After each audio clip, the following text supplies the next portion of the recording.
Saya sih sebenarnya kurang tahu banyak, tapi yang saya dengar tuh kayak membuat jurang antara si pengusaha sama si pekerja itu jadi lebih jauh, dan dengar-dengar karyawan haknya dikurangi seperti itu. Kalau untuk pasal itu sih sebenarnya merugikan, jadi ya sebaiknya nggak usah disahkan lah. Disahkan perlu, tapi perlu ada koreksi. Jadi eksekutif sama legislatif harus ada korelasi ya. Ya saya sebagai perempuan sih merasa kayak dirugikan ya, kan soalnya kan memang nggak ada emansipasi perempuan, terus nggak ada namanya kita perempuan kan tetap aja ada masa-masa nifas, masa-masa melahirkan, dan itu fase-fase yang menurut saya itu fase-fase penting dari seorang ibu kan. Kalau misalnya nggak ada waktu sama sekali atau nggak ada perhatian khusus dari pemerintah, menurut saya ya terlalu keterlaluan. RUU Omnibus Cipta Kerja jadi kontroversi. 12 Februari 2020, draft RUU Omnibus Law Cipta Lapangan Kerja yang berganti nama menjadi Cipta Kerja atau CIKA akhirnya diserahkan kepada DPR untuk dibahas lebih lanjut. Banyak yang menilai perumusan RUU Omnibus Law terkesan tertutup dan tergesa-gesa. Draft yang merevisi 79 undang-undang itu terdiri dari 15 bab dan 174 pasal. Dari sekian ratus pasal itu, persoalan ketenagakerjaan paling ramai diprotes oleh serikat pekerja di berbagai daerah.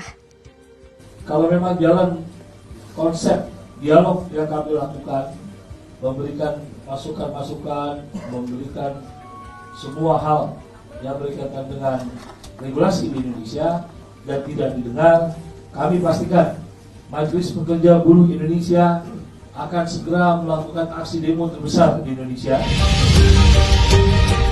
Bahwa MPBI ini mengingatkan pemerintah bahwa RUU Cipta Kerja Omnibus Law itu harus mengandung 3 prinsip, yaitu prinsip job security, kepastian kerja, social security, adanya jaminan sosial, dan income security, jaminan daripada pendapatan.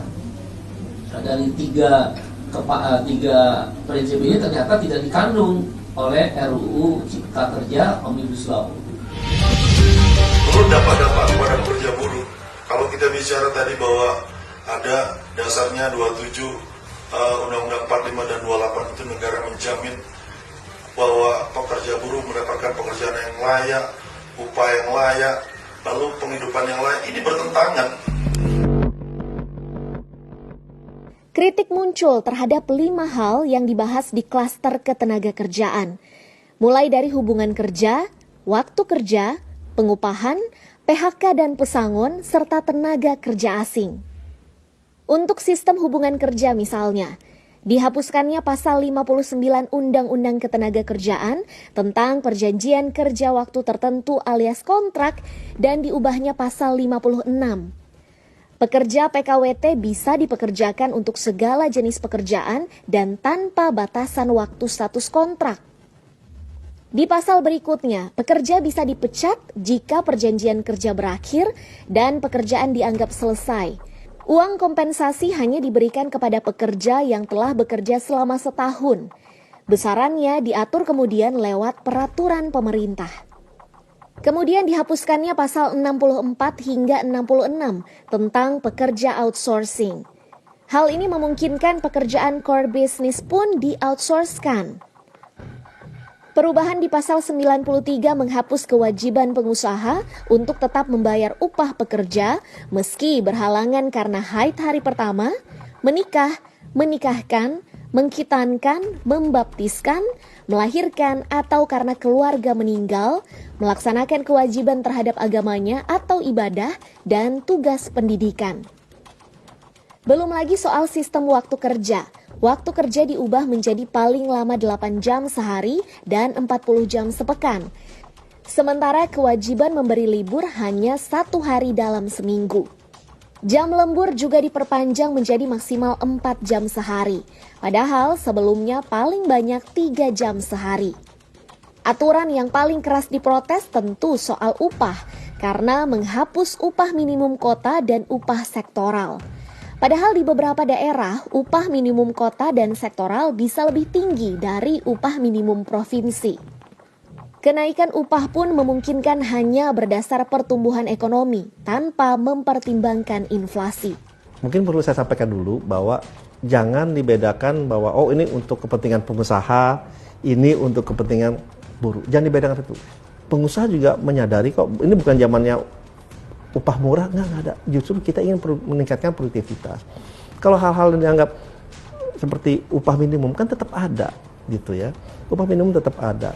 Ya memang masalah pekerjaan kontrak, gitu. Ya dulu kan hanya boleh sekali lagi tambah. Ini kan jangka waktunya tidak dibatasi. Tapi dengan tidak batasi ini malah diharuskan semua jaminan sosialnya diterima.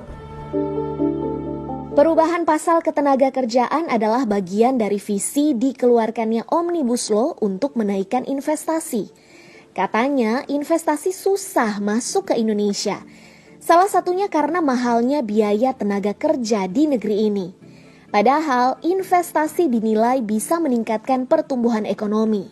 Namun menurut data Badan Koordinasi Penanaman Modal atau BKPM, jumlah investasi di Indonesia terus naik meski pertumbuhan ekonomi stagnan di angka 5%. Nah jadi kalau saya keluarkan tahun pemilu, itu investasi kita bagus. Pertumbuhan investasi misalnya tahun 2018 karena 2019 saya keluarkan itu lebih tinggi dari China, lebih tinggi dari Brazil, Malaysia, Afrika Selatan. Beberapa pengamat ekonomi menilai masalah utama investasi sulit masuk adalah korupsi. Lagi pula yang seharusnya diupayakan bukan hanya menarik investasi lebih banyak, tapi membuat investasi lebih berkualitas. Artinya harus beriringan dengan meningkatnya penyerapan tenaga kerja. Dan saya tidak ingin RUU ini hanya menjadi tempat menampung keinginan-keinginan kementerian dan lembaga. Tidak. Jangan sampai dimanfaatkan untuk tumpangan pasal-pasal titipan yang tidak relevan. Presiden Jokowi memang berpesan agar RUU Omnibus Law Cipta Kerja disusun dengan cermat. Namun dengan hadirnya pasal-pasal kontroversi, serta penolakan dan aksi protes yang terjadi, apakah Omnibus Law benar-benar bisa menjadi solusi mengatasi hambatan kemajuan ekonomi? Atau malah akan menjadi masalah baru yang menyudutkan pekerja dalam relasi industri?